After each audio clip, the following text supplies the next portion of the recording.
All right, everyone. I'm Todd Bookspan. I'm the founder of Win by Noon, and I'm so excited that you're all here today for truly what's one of my favorite classes to teach, which is getting launched. How do you get started with Win by Noon? And it's absolutely something that can be overwhelming. So I just encourage you to take a deep breath every time it seems like there's a lot, and just sit back, relax, and enjoy hopefully a little more productivity. When it comes to this class in particular, I've changed how I've taught it over the years. The easy way to teach it is to hide behind PowerPoint and then just have you guys see the little pieces. But instead, I just choose to stand here and talk to you about what's going on and walk you through the different parts of the planner. And then just know that when we get to the end of January, since this is Q1 2021, we get to end of January, our first month, I'll just do a quick, probably Facebook Live inside of our mortgage, inside of our Win by Noon user mastermind group. And I'll probably just do a Facebook Live on how to do your monthly review. And I'll do the same thing at the end of the quarterly on how to do a quarterly review. Maybe it'll be on Zoom. Who knows what it is, but I don't want to overwhelm you with what's coming next. I want you to focus on what's here now and how to get really through the next 3 weeks until we hit that first monthly review. Chat is open. So real quick, if you guys don't mind telling me whether you are real estate agents, insurance agents, loan officers, whether you are brand new, or whether this is a refresher for you, that would be helpful if you throw that in chat so I can kind of see who is here. It's not going to change what I teach, but nonetheless, at least I'll know where I'm going to spend my time. So definitely got a lot of loan officers on there. That is good. A couple of realtors. That is great. I always expect to have a few of you. One thing I'll throw out there real quick commercial is tomorrow or Wednesday, I'm teaching business planning from a realtor's perspective. And why am I doing a realtor one, not one for both like I've been doing? And my reason for that is because I've got a lot of you loan officers who wanted to actually bring your real estate agents there. We sell probably, at least 500 at the end of the quarter that were for real estate agents to use that their loan officer partners either bought with them or that they're doing together. So that'll help. All right, I've got some people on here for refreshers too. That is good. You guys rock for coming back for a refresher, because I think it's always one of those things where oftentimes we do it once, we don't want to do it again. And so thank you guys who are here for a refresher. And so, yeah, definitely leaning towards mortgage in this group, which is great. And we got some new people, mainly new people, but a handful of you back here for refreshers. So here's what I would say. A couple things. Number one is, I think a lot of you know my story about Win by Noon and how it came about, but let me just tell it for those who are new and don't know it. I got in the business a little over 20 years ago, in the mortgage business. And over that time, I built a team and I really grew. And I was really fortunate to 2012, 2013, 2014, I was doing about 400 to 440 loans a month, about $80 to $84 million in the Phoenix market, which is the market where I normally am. This is luxurious Airbnb in Connecticut. And I kind of hit that level where I was stuck, right? It was a great number and it was certainly profitable, but it wasn't what I said. I said I wanted to be a $100 million producer, and I was just stuck there.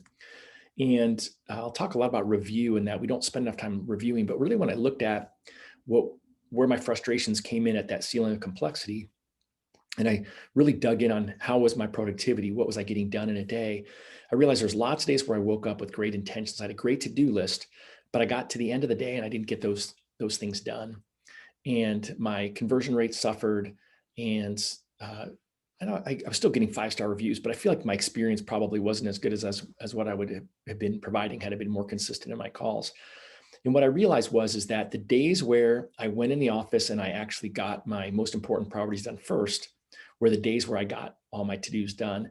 And the days where I had meetings or someone walked in the office and someone dragged me away for a difficult closing or for whatever, a conversation, were the days where I didn't get my to-do list done. And so I blocked my calendar off to 11:30 every day. Now, I know you're thinking, well, why not Win by 11:30? Because it doesn't sound as cool as Win by Noon.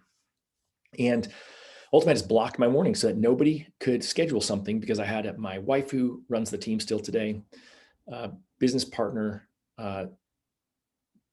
business development manager, assistant, and they all could schedule things for me. And guess when they schedule them? When it benefited them or the person that they were scheduling with, versus just saying, gosh, you know what? Todd's got a commitment at that time. Can he meet you at 1 o'clock? And so by blocking off that first few hours of my day, I started at 8:30 sharp, dropped my daughter at school, not at 8:28 or 8:29. She was a kid. I'd drop her off at exactly 8:30. I would zoom to the burrito shop on the way back to my office, or the 2 restaurants or the 2 coffee shops that were kitty corner from my office. And I would get my calls done. And lo and behold, by the end of that year, my business went up 44%. I went up to 550 units in almost 115 million. And it was just really came from that, not because I got a big builder account, not because I got a bunch of new realtors. It was because the market was flat year over year in Phoenix that year. And I just did a better job of my job. I increased my conversion rates and I made people happier, got more referrals from my clients who were in the process, and grew my business. And when I got to be a coach and I was talking to one of my clients, and I kind of was mentoring this kid. I had a lot of CEOs who were friends of mine who said, "Hey, I know you want to coach top producers." And I mainly did coach top producers leading big teams, CEO of a company, things like that. But this was he called them their young guns. I coached a lot of their young guns. And then he called me coach, and he's like, "Hey coach, just tell me how you did it. Like, what was your week like? What was your day like?" Because I finally realized that he was just busy, right? We've all been busy, but his numbers weren't what my numbers were. And I thought, well, gosh, what are you doing? And he's like, "Well, no, you just tell me, coach, what you were doing." And I walked him through what I call the ideal week. And, you'll learn about that a lot as we go through stuff with me and Win by Noon. And he said, "Gosh, if you could create that, help me with that system, then I could really crush it." He said, "You Won by Noon." I was like, "Ooh, that sounds good." And he wasn't the first person to say if I could actually package the system, that would be beneficial. And that's how Win by Noon came around. Because ultimately for me, I was tired of being frustrated. I was tired of getting to the end of the day and feeling like I hadn't achieved what I should achieve. And at the end of the year, not achieving what I wanted. And I was already tracking and recording the things that we're going to talk about in Win by Noon. It was just in a planner. It was just a notebook, and I cut out the forms that are now part of Win by Noon, and I put them in there. And so that's what it's become. And so what Win by Noon is, it's just a day planner, right? It's a day planner that just happens to help you track mortgage, real estate, insurance specific goals. And when it comes to people who just use it as a calendar and as a to-do list actually reports me that they're more productive and they keep subscribing. People who use it as a business planning tool, who actually use it to plan their week, review their week, and actually really learn from it, those are the ones who grow the most. And then last but not least, the people who can use it, the philosophy of it, the Win by Noon part, like, hey, I'm going to actually win by noon. And I bring that up because the Win by Noon is the hardest part. You don't have to win by noon to be successful with the planner. It's just the idea that if you can win by noon, you will be way more successful, way more likely to be successful hitting the goals than if you don't. Hope that makes sense. And so when it comes to it, we're just going to start with a day, right? It's overwhelming if you start with anything else. So that's why I left it on this, because if I hold up this and I have my fancy background on, you can't see anything. So we're just going to start with a day. So down the side is the calendar, right? And so like many of you, I live off of my iPhone calendar, right? If it's in my phone, it gets done. What gets scheduled gets done. But I do actually put in here every day. I write in here what my day looks like. And I typically sometimes I'll go the whole week. Sometimes I'll just look at it for the next day or two. Like I've already got my Monday and Tuesday scheduled in there. Obviously it's Monday now. And then, I've got some appointments tomorrow, right? So you can see here on my Tuesday, right? I've already got in here, since I'm starting at a different time, right? This would be normally when I would start in Arizona, but since I'm on a different time zone, and then I'm going to be dialing, then I've got, a video call. I've got another call with one of the groups that I do some training in their company. I've got another call in the afternoon. Then my goal is to unplug by 5 o'clock. And so again, I practice what I preach. I've just got it shifted slightly because I'm in a different time zone right now. But that's my tomorrow schedule. And that way I don't forget things. And then nothing on my to-do list yet, but it's not uncommon that I'll have things already on my to-do list, like anything that, came in late on Friday or over the weekend got written on my to-do list for today. And so, you don't have to use that part. I do have some people who use it to track their time, to hold themselves accountable. So I've got a realtor who leads a $100 million team in Phoenix, and they've got 7 of them that use Win by Noon. And he has in his calendar what he's supposed to do, prospecting time, right? Like a lot of realtors prospect from 9 to 11 every day. And he writes in his planner, did he do it? He writes the actual what he did. And so that's his way of holding himself accountable. It's a great way to do it if you've never done it, because it's nothing more painful than realizing, oh my gosh, I just spent 20 minutes in my email. Oh my gosh, I spent a half an hour on Facebook. It happens. And so calendar, top 3. And what am I grateful for? Top 3 are used either 2 ways. If I was a hard, fast productivity guru, the Darren Hardys of the world will tell you that this is for the top 3 things in your role. So for you real estate agents, it could be buyer consultation, listing consultation, lead generation. If you're a team leader, it could be recruiting, could be one of those. If you're a loan officer, it could be lead conversion, loan consultation, partner consultation. So it just always varies, but he would put those up there every single day to remind him that those are the top 3 things he should be doing. So when he sees it and realizes, oh my gosh, I'm on Facebook, reminder, slap in the face, get back and do those things that are my top 3 money-making activities. Most people for Win by Noon, including myself, to say, what are my top 3 things for today? So I did a launch of a couple mortgage branches today. They're using Win by Noon. That was priority number 1. You guys are priority number 2. And then tying up some loose ends from last week is my priority number 3. Gratitude, right? We all know if you can be in a grateful mindset, right? I'm not going to go all woo on you, but gratitude is huge. People who are more grateful tend to be more productive because they tend to be in a more peaceful place. And so that would be my encouragement for you guys. Now, spoiler alert, on the other page here where it says highs of my day, that is the bookend to gratitude. That's, hey, what was the best thing I did today? What am I grateful for that happened? And so that's a good one. Now, here's where it starts getting technical, and here's where people start having the eyes roll back in their head. And so just be okay with it. This is where the rubber hits the road, where we start recording activities, right? So we record activities because activities lead to results. If I could tell you how much money you make every time you pick up the phone and dial it. So I've got a loan officer that I'm consulting with, and he last year made $135 for every call he made.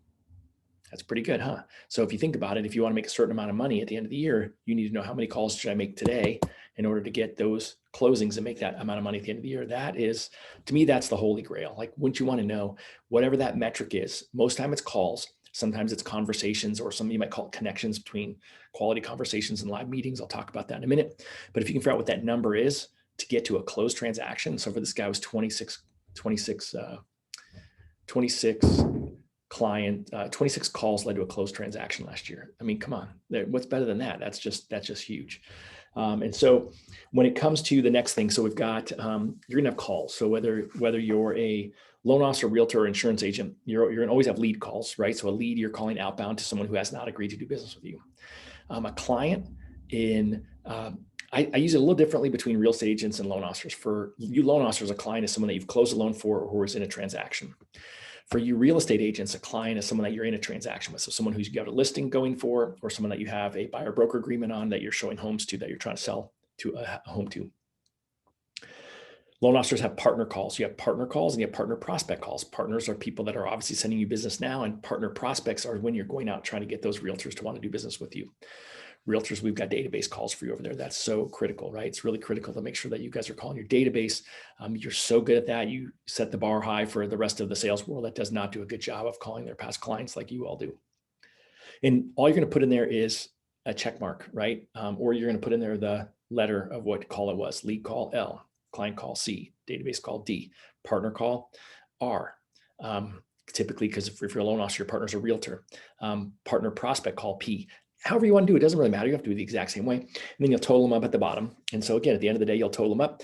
And if you just put an X in there, you'll just put the total of your calls in there. And the reason that we do the X version of it is because in the original version of Win by Noon, there was no separation between the calls. We just called them a lead and client call. We didn't actually separate out the two. And we didn't separate out the partner and partner prospect calls. And so this is just one more way for those who are original gangsters, OGs, to do it the way they always did it. And for you newbies to actually do it with a little more clarity, right? Wouldn't it be nice to know how many leads did I call last year in order to get an application from leads? So that's just a matter of how detailed and nerdy do you want to get with the tracking.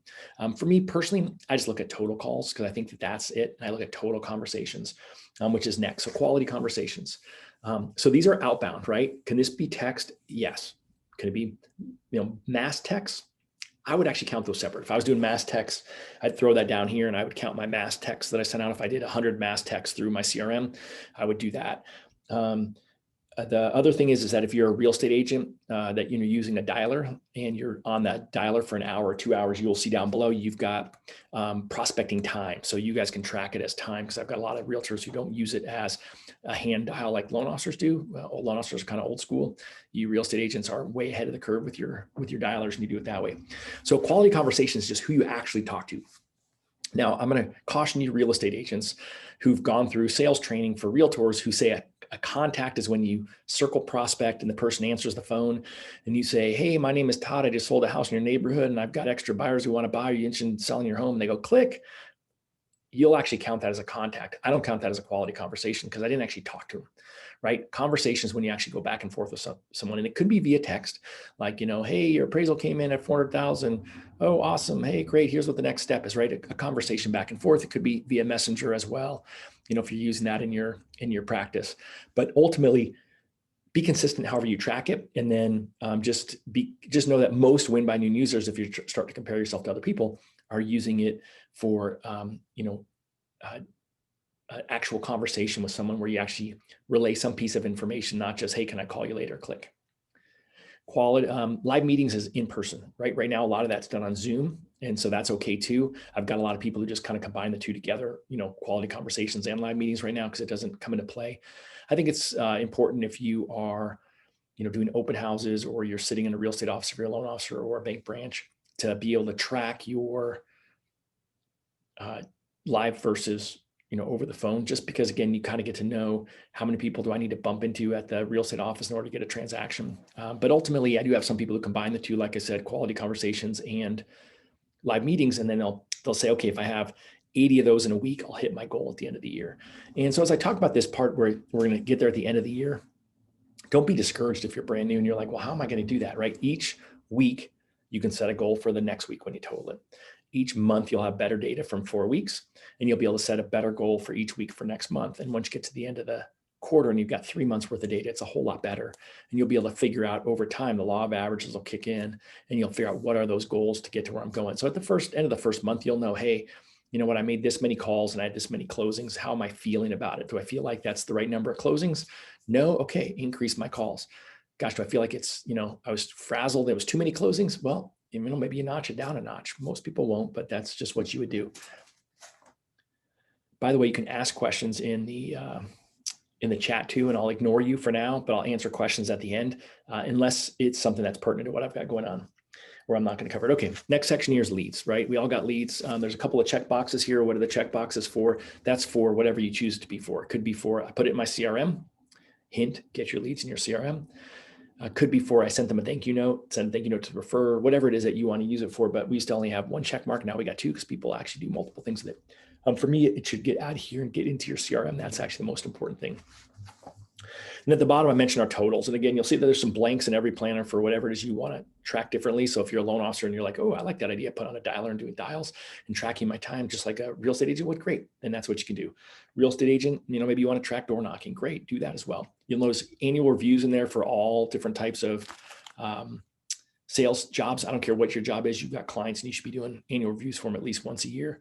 And loan officers TCA stands for total cost analysis. If you don't know what it means you're not using Mortgage Coach. I don't own Mortgage Coach, but I'm a big fan of Mortgage Coach, and Dave Savage is my buddy. So therefore I put TCAs in there, because you should all be tracking those for your clients. When you flip over the other page, to-do list, right? Again, your top priorities here. Like, what do I mean to make sure I get done by noon? But a to-do list is great. And I got a really good hack from Larry. You guys are all, if you've been in the user mastermind group, Larry probably annoys you. I don't think he's on here, so I can say that with all of his posts. But when I was on a call with Larry, and he said that he actually used a highlighter and highlights off his to-dos. I thought, all right, that sounds good. I just crossed mine off. And then he says, it's going to sound weird, but at the end of the day, the ones I don't get to, I still highlight those too, because I move them to the next day. And I'm like, oh, that's pretty genius, because what I realized is I had a lot of to-dos that I never moved to the next day, and they never got done. And so if you were to look at my my planner now, you would see that I got a lot of highlights in mine, right? So I highlight everything. I highlight my leads when they get moved out of the planner into my CRM, and it's all in there. And so I actually been subscribing to that, and it's been helping me not have things fall through the crack. Weirdest thing is, what's fallen through the crack for Todd, Mr. Win by Noon in 2021, the emails that came in that I didn't write down to follow up and put it into my planner. So like the call that I have scheduled for tomorrow that I said was with someone's company who I'm doing work for. She emailed me I emailed her on Wednesday, said, hey, when can you talk? She said, I can talk on Thursday or Friday. Nothing was set. I didn't write it in my calendar. And then I realized over the weekend I'd forgotten to call her. So it was my first call on Monday morning, set something in writing. It's got a calendar spot now, and we are good to go for tomorrow. So again, what gets scheduled gets done. Notes, right? Just write notes, right? It should be, may not be enough for you all day. I apologize. We didn't want to make it like this thick if you wanted more notes. And then over here is kind of the personal stuff, right? So you've got on time, which is, it's a Michael Drucker term. It's time working on your business. So for me, my on time right now is before the 10 a.m. here East Coast time when I start working. I actually have two hours where I'm typically doing on time in the morning. So I've got on time. If you look at my weekly schedule, I've got on time. I want to show it to you. I've got on time set up for later this week, tomorrow and Thursday and Friday, I think. But I'll show you when I get to the ideal week part. You'll see it. And then exercise, all health related stuff. I mean, I think some of you guys know I'm a health nerd, right? This ring that I'm wearing is an Oura ring. It's tracks my sleep. So I'm tracking my habit I'm tracking right now is intermittent fasting, 16 hours a day. I didn't write it in there yet, but there will be in mine for today, 16, because I did 16-hour fast. And then sleep. So I put my sleep score off of my Oura ring on there every day, my readiness score, whether I exercise, I ran 2 miles this morning. So all that kind of stuff makes it into my planner. Those are just the other parts that make you better, more energy, and, help you fly. Someone's asking me why I'm in Connecticut. Some of you know that last year I lived on the road for part of the year. So we are, I got a daughter who goes to school, or no, she doesn't go to school anymore. She graduated, teaches school, ironically, in Manhattan. And she didn't come home for the holidays. So we hit the road, and we are in an Airbnb here for 3 weeks. And then we'll hit up, our Airstream is parked in South Carolina, getting some upgrades at a dealership. And then I'll just live on the road, somewhere warm, probably Florida. We don't even know yet. Up through March. In March, I'll be in Georgia. I did that virtual Modern Mortgage Summit last October. We're doing a Modern Real Estate Summit in March. It'll be recorded in the same studio. So I know I'll be there, and eventually I'll make it back to Arizona. But our goal in COVID is to hit the road and work outside. So not here in Connecticut where it was 26 degrees this morning, and work outside in beautiful weather somewhere. So my guess is that's going to have to be Florida. And so again, the rest of these, and there's a habit you can do there. Morning, evening routine. I won't bore you guys with all of that stuff. And so that's really it each day, right? Each day, at the end of the day, I would encourage you at the end of the day to total it up, right? Total up what you did. Was I proactive or reactive? Because that's really the difference. Can I be, you can get all your work done and be proactive throughout the day, or was I reactive and did I win before afternoon? And then you'll total it up every day. Now, why should you total it every day? Well, because eventually you're going to have a number, and your number for you, I'm really big right now on telling people to set their intentions. And what I find is that people who set a goal and don't set intentions don't reach their goal typically, because they don't know what the action steps are to get there. And I had a friend of mine, his name is Mike Metz. And Mike, if you may have seen him if you ever went to Sales Master years ago, he was on stage a couple of times. But Mike was one of these people who, if he didn't, for him, his thing was 10, and now I call it quality conversations. His thing was to talk to 10 people. He had a clicker. He clicked it. If I talk to 10 people in a day, I'll get 3 loan applications. And then that's what I need to do in order to hit my goals. And so he was one of these guys who was way ahead of the curve on Win by Noon. I wasn't smart enough to learn from him at that time. He happened to be the #1 producer in all of Maricopa County, which is the Phoenix, Scottsdale metropolitan area at the time. And he literally would not go home until he had gotten 3 applications. And if his wife dragged him home at 7 o'clock, so he hadn't got 3 applications, then he would make sure he got 4 the next day. So that's being intentional. And that's the difference, I think, between someone who's at the top of their game, the #1 guy in the market, and everybody else, is that he knew his number, #1. And then #2, he didn't actually stop until he hit it. And if he, for some reason, didn't hit it in a day, guess what? He went back the next day and made sure he made up for it. And so I think that's what I really want. If you want to stop here, like that's my #1 takeaway for you. Figure out how many calls or quality conversations, whichever one is going to be your main metric that you want to track. How many do you need to do every day to reach your goal at the end of the year? And just do that. Be pig-headed and do that every single day. If you can do that, then guess what? You're going to hit your goal. If you have a bad day and you're like, I got to make 25 calls and you only make 20, well, guess what? Then make 30 tomorrow. And that's where people blow it. They're like, oh, well, I didn't get it. And then they don't hit their goal at the end there and they wonder why not. Well, it goes back to January 11th when you made 5 too few phone calls and you were okay with it, because the next day when you made 7 too few phone calls, you were okay with it too. And then the next day you hit it, you're like, yay, pat on the back. But it's the inconsistency of hitting your goals and then not being so intentional about making sure you get it later, that's the real difference between the people at the top and everybody else. Don't call me a jerk for saying it. I just believe it. In fact, I know it's true. And so you told them every day, and that way, you know, the next day, what do I have to do? Right. And so that way you can actually mark it in your planner. Like literally, I will circle in my planner the calls that I want to make. Right. So right now, lead calls, I want to make 20 lead calls today. It's got a circle around it. And then I want to talk to 30 people today. It's got 30 calls are circled around. You're like, wait a second, Todd, there's not enough room in there for that. In my planner right now, because of the fact that I'm counting all my stuff the same. I'm not counting lead calls and I'm not counting quality conversations and live meetings differently. So in mine, you can see here, it's whited out. I whited out where it says live meetings, and then I'll just go in there. I didn't bring in a pen. That's like super dumb. I'm like, oh, I don't need a pen. But if I would have brought a pen in here, there's not one in these people's top drawer. I actually draw a line in there. So each one of these then becomes 10 when you put a line where this live meetings was. And so I have 30 calls is what my goal is for the day. And so someone's asking me about HW, handwritten notes. So I'm not a big handwritten note guy. If you've never been a handwritten note person and you want to learn why, go to the Mortgage Coach YouTube channel. And we did a call with Mr. Thank You on Friday, and it was pretty cool talking about why to do thank you notes. And I've got a big bag of them down there on the floor that I haven't opened yet. So I'm not quite there yet, but my goal is to start writing thank you notes. And so you total it up every day. So when you get to the end of the week, and this is really the secret sauce of Win by Noon. And this is where I think I would tell you, I'd be shocked if more than half of the users actually did a good job every week of adding it up. I think a lot of people do like to record their activity, and then they get to the week and they record their activity because they can look and say, gosh, I did a lot of activity and I was busy. I was busy being busy. And I feel like the people who really understand what I said earlier about being intentional around your numbers are the ones at the end of the week will total everything up. So again, if you're brand new, you can't set a goal for this week when you've never actually added stuff up before. So when you're brand new, you're just going to total it up for the week. And you'll look at those numbers and you'll say, gosh, you know what? I made 42 database calls. And then you're going to look at your leads and you're going to look at your in process and you're going to say, how did I do? Well, you know what? I got 2 leads. And then you have to say, well, is that good enough for your business? If you got 2 leads every week, would that be enough for you to hit your goal at the end of the year? And if the answer is yes, then maybe your goal for next week is to repeat and do 42 database calls.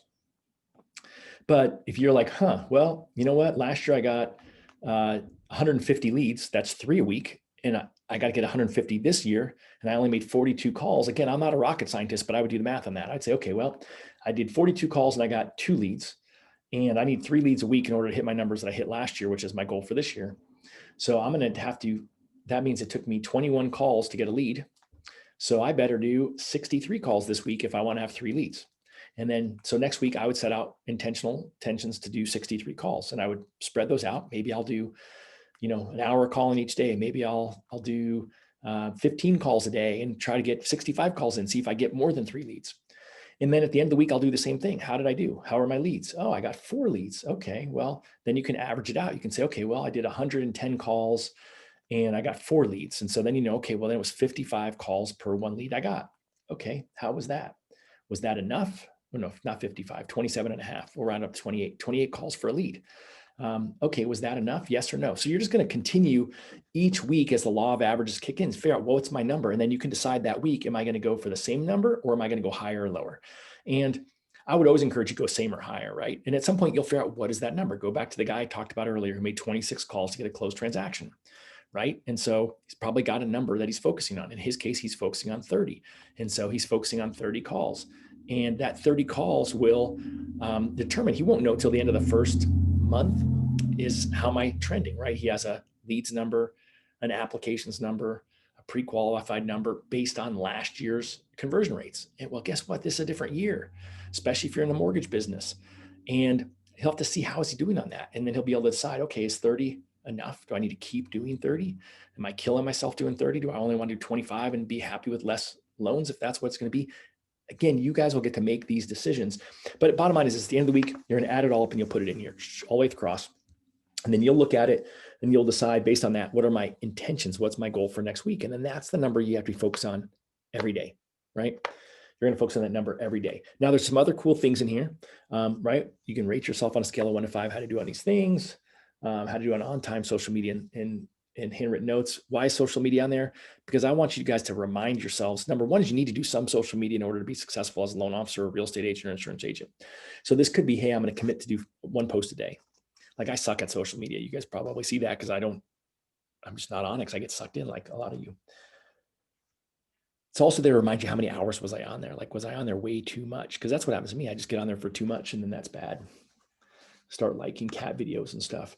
And then this is kind of a cool little thing here. Again, I don't think enough people do it, right? This week I totally crushed. Like, where did you really do well? What new opportunities or ideas did I have this week? And then, lastly, what are the roadblocks or barriers, right? So like for me, my roadblock last week was the time zone, right? It was my first week working here and I worked till 7 o'clock here a lot because that's 5 o'clock my normal time. And when people typically think they can talk to Todd. So it was a roadblock for me was the schedule. And so my goal is this week is to start dialing right at 10. I was waiting till 11, which was 9, and try to knock out more calls early. And the funny thing about it is it's going to sound really weird, but I don't know if you know this, but when you talk to people early in the morning, when they have a to-do list, they're actually typically faster to get you off the phone. So you could typically make more calls in the first hour or two of the day, not because people aren't engaged. It's because they are trying to get their to-do list done as well. And so you can be more productive with that as well. Just a personal observation of the last couple of days. Couple of other things to look at. You can also be tracking your goals along the way. Again, I'm not spending a ton of time on the goal part of it. If you want that part of it, go on Wednesday to the business planning class I'm doing. Again, I don't care whether you're a loan officer, real estate agent, or whether otherwise it's the same concepts. And then projects, right? If you're working on projects down here, it's a great way to track a project. You can't really do more than 2 or 3 projects at a time and actually get anything done.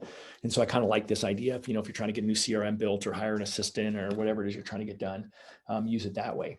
And then on the other side of the page is what I call the ideal week. And so I'll talk about the ideal week more in that other webinar, but here, just to give you an idea, is my week for this week. And I always go in there and I always write in what my week looks like. And the reason is it's just a reminder to myself of what's going on. So again, you can see here that my goal is to unplug on the weekend, right, on time in the mornings. And again, I've modified that slightly because I want to run this week. So I've been trying to get back into running with my daughter. And so, and then again, dial, react, and then unplug. And so again, I'm visual. I like to see these kinds of things. And, if you're familiar with my ideal week, I'd be saying call leads, call loan applicants who haven't converted it. I'd call my database if I was a realtor. And then I'd have my theme, my ideal win by noon target day activities in there as well. But that's just not what, I do. So therefore I don't have those in on mine. And so I'd be looking at that week and saying, okay, what's on there? And the reason that you want to look at your week, and I say, me personally, I do this typically on Saturday or Sunday mornings while I'm drinking my coffee and everyone else is asleep. And I put it in there because it gives me time to look. Now, when's the latest I would do it? Monday morning. When I got into the office, I would have time scheduled to review it and look at my week. And I'm looking and saying, okay, as I'm launching my week, what didn't get done last week? I can flip through the planner and see, okay, I committed to do 52 calls last week and I only got 48 done. Okay, I'm going to do 56 this week. It's your time to look at it and say, okay, how did I do? Where could I have improved? And then really set your intentions for this week, because I really know that here we are, we're not even halfway through the first month of the year. And there's already some of you who are already off track to hit your goals. And you just don't know it yet. You thought you were busy last week, but you didn't hit the activity to get the results. Until you start doing it, you're just not going to know. And so here's my thing for you new users. So for you new users, don't get overwhelmed by it. Just start looking at each day and then start totaling up each week. And then when we get to the end of the month, jump on the webinar I do about the end of the month. But ultimately look at each day and say, how do I feel about today? Do I feel like I could do more or less? And then at the end of this first week, when you sit down this weekend and do it, or if you did it all last week, go back to last week after we're done here and total up the numbers and look at the results. Did I get the results I wanted? And if you didn't, you don't have a choice but to make more activity this week, more calls, right? Go see more people if you're, I don't know where anyone's door knocking in COVID or anything like that. And then each week you're looking at it. How am I doing? Am I on track? And once you know your number, you got to be pig-headed about it. Now, you people here for your refresher course. Again, a big high five to you, because I got so many people who say, oh, I just got overwhelmed and I can't do it. They throw up their arms and they go back to mediocrity, right? I want you to escape mediocrity. And the way to do that is to recommit. So you've already showed up here and you've already spent this much time with me. And so my question for you is, look at what got in the way before. Like how didn't it work and how can I make it better this time? And and just be committed to it. Be committed to figure out your number, and then be pig-headed about your number, because I think that that's still the issue, right? The issue is if you didn't take the time to figure out your number, and then you really weren't committed to hitting your number, then that's really where you're going to struggle. But I mean, the good news is that even if you didn't work last week, let's pretend that your number is 100 calls for the month between lead and client calls, and partner calls or database calls, whichever you're in, right? Even if you made 5 calls last week, you now still have 3 weeks to make 95 calls, right? Now, if you get to the 3rd week of the month and you've only made 5 calls, you're probably not going to do it, but you've got so much time. Like today can be the day that you actually save your year. I know that sounds crazy, but today can be the day that you actually make the commitment and then, roll over the edge. I kind of feel like I'm selling multi-level marketing, but I'm not. All I'm doing is selling you on you. I'm being the best you that you can be. And I think if you can just get through recording your activities every day, totaling up at the end of the week, saying, okay, did I hit the results I wanted? Yes or no? And then adjust your activity for next week based on it. And then each week, when you get to the end of the week, if you didn't hit your activity, recommit that you're going to add it to the next week. Commit that you'll do it, that, hey, next week I'm going to add that on there. And then be super committed that if you hit it and you still didn't hit your number, hit it again, hit it anyway, right? That's where you run into problem, because just because you had great conversion one week doesn't mean you will the next week. If you set the number at 100 calls for the week and you only made 90, but you still hit your goal, what happens next week if you make your 100 and you don't hit your goal? That's why you're always you're waiting for those law of averages to kick in. And so that is where I would start. What other thoughts or questions do you guys have? Is there something else that I'm not overwhelming us with the yearly planning? Jump on the business planning call. The quarterly review, we'll do the quarterly review at the end of the quarter. And then just kind of stay plugged in. I'll probably schedule another one of these calls for next week. I'll probably schedule, I'll just try to it probably won't be till this weekend that I'll get more calls up there, because again, I'm busy like you guys are during the weekend. If I don't do it on the weekend, it doesn't happen. I don't have an official Win by Noon assistant. And normally Adam can do some stuff for me, but since our office is closed and his assistant is working from home, he's doing all the customer service for Win by Noon. So poor guy is just not working in his unique ability right now, and not having as much fun as I would like him to have. So someone's asking me, when is the monthly call going to be? So when I say monthly call, I should say that differently. It's not a call that I run every month. It'll be a call on the monthly review, and it's going to be, let's just look at it now and I'll tell you when it'll be. I might as well just get it scheduled. I'm going to run it probably on the 28th or 29th of January. Now, why would it be so flaky and not tell you which day yet? Is because I don't know where I'm going to be. And we normally go somewhere once we hop in our Airstream. We normally go sit somewhere for at least a week, but sometimes our goal is to actually sit somewhere for like 3 weeks so we can kind of explore on the weekends. And since I don't know where I'm going to be yet, I don't want to commit. There's a small chance that Friday would be a driving day. So most likely it'll be the Thursday, the 28th. And I'll walk you guys through how to do a weekly review. And it'll be a quick call. It'll be a 10-minute call, maybe 15 if people have questions, 20 if I start rambling like I often do.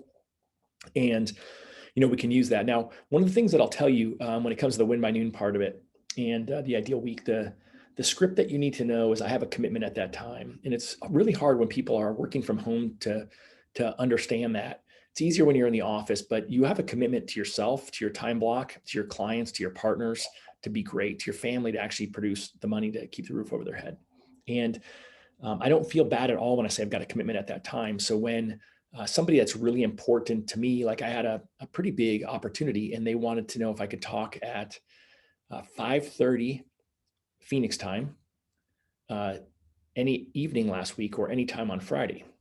And the old Todd, the people pleaser, would have picked the first night. Like I forgot what day I got it. Let's pretend it was Tuesday. I would have probably scheduled it for Tuesday night. Like, let's do it. Let's get this done. I'm so excited. And I said, awesome. Hey, let's do it on Friday. And I gave them the time on Friday that worked best. They took it.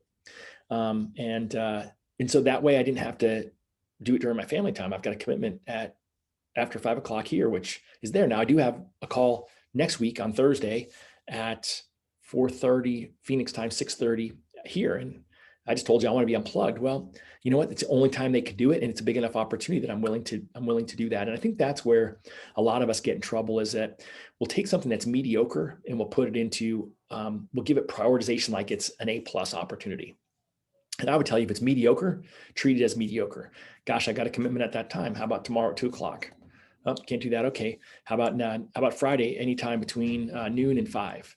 And as people, they may say, oh, I can only do it in the mornings. Then you get to decide, right? I have lots of people who back when I did my year of crushing it, who I said, awesome, I'll call you next week if I can squeeze you in the morning. And guess what?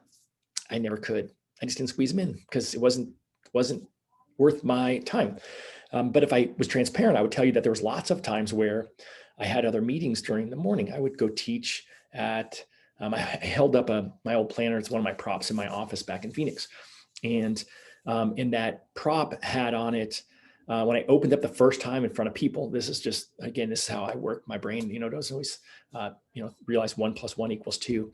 I pull it open, I pull this week out and I say, okay, here's my week. I blocked off my day. And you can see Monday, Tuesday, Wednesday, all I said call block. And then Thursday had field trip in there. Guess what? That's a priority to me. That came at that time. I was taking field trips with my kids. I was always the only dad on the field trips, and I was in the mortgage business. I could do that.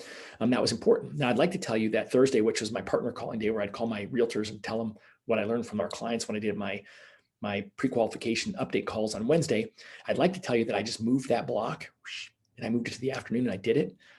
My guess is I didn't. My guess is I got back from the field trip and I was just returning phone calls and reacting to everything the rest of the day. And then on Friday, I also had on there that I was at a team meeting for a big real estate team. Well, guess what? They were a huge partner of mine and they weren't going to move their real estate team meeting so that I could come afternoon.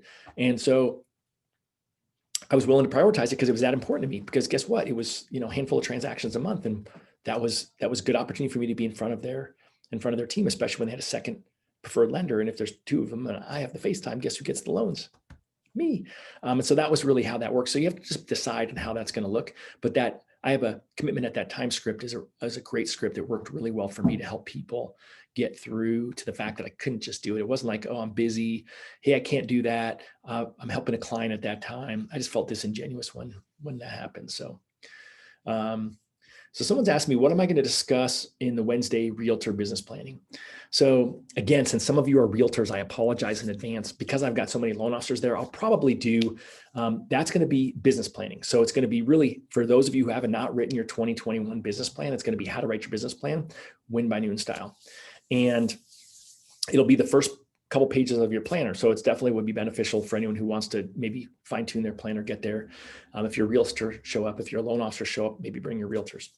And so we'll dig in on that. I will actually go through the ideal week that I've mentioned a few times in depth. And that's where I'll make sure that I actually cover what it is for a loan officer and for a real estate agent. So again, spoiler, I'm going to get on there and apologize to all the real estate agents, let them know I'm actually talking to the loan officers who are on the call as well, and run through it that way. But I'll make sure that it is valuable for all. And I did teach it. I taught it 3 or 4 times in the past, 30, 40 days. And I've taught it for both, every time. What do we do if the class is full? You know what? If the class is full, then hopefully there'll be another one. Just email me if it's full. I mean, I got a pretty big Zoom account and I wish I was so cool that I filled it up before, but I've never filled up one of my classes. I've come pretty darn close. So, we'll have a replay. We should have a replay for it. Our YouTube channel stinks right now, and that's, I blame me, not Adam, but I don't have the login info and I have the video. So normally Adam sits outside my door. I walk my laptop to him. He takes the video off of it and then he uploads it. And since he's there and I'm here, the laptop's got all the videos and I don't know how to load them. So my goal is to get those onto, the YouTube soon. Okay, there we go. Look at now I'm getting some people asking some good questions. What does the box L&C total mean? So what you're going to do, that's for if you're going to count your lead calls and your client calls, you must be a loan officer if you're going to count those separately. So again, lead is someone who has not committed to work with you. A client is someone who has you already have their application or you've already closed their loan. Maybe you're calling them to do an annual mortgage review. Maybe you're doing your Tuesday update call to them and you're calling to let them know that their appraisal came in. That's a client call, lead call. So if you want to record those activities separate, that's how you would do it. Again, most people, I actually would record those separate, but I probably would still be looking at them separate and together because most of the times I'm talking to clients, I'm talking about all of their calls all together as a whole. And so that's just a matter of, again, it goes back to the fact that when we originally came out with the planner, we didn't separate those out. And since people ask me to separate them out, I have some people who separate them out and some who don't. So we just make it so that if you just track your total calls, you can just use that big box. And if you separate them out, you can do the separate plus the others. Now you can compare to everyone else. Does that make sense?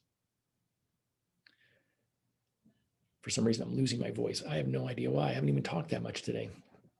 And I do have this here, she sells by the seashore.